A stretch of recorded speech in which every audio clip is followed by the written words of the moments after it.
سلامی سرشار مهر نثاری یک شما دوستان و استادان عالی قدر. اینجا تصمیم گرفتم شعری را از شاعر الهام ایشانزاده نصفی برای شما قرائت کرده باشم. بعد از سکوت لحظه ها بانگ رفاحت می رسد. بعد از سکوت لحظه ها بانگ رفاحت می رسد. پیکی محبت ز آسمان ساعت به ساعت می رسد. پیکی محبت ز آسمان ساعت به ساعت می رسد. این دور هجران بگذرد، این مشکل آسان بگذرد. با لطف و اعجاز خدا نور شفاعت می رسد.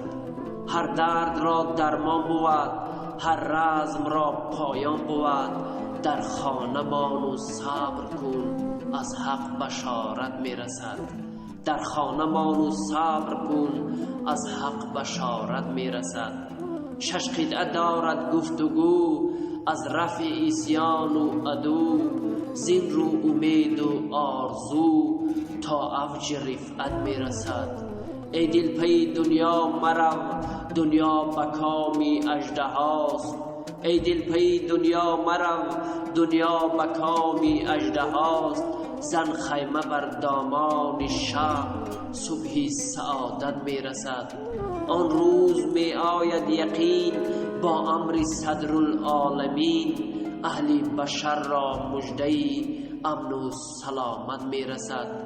اهل بشر را مژده امن و سلامت می رسد.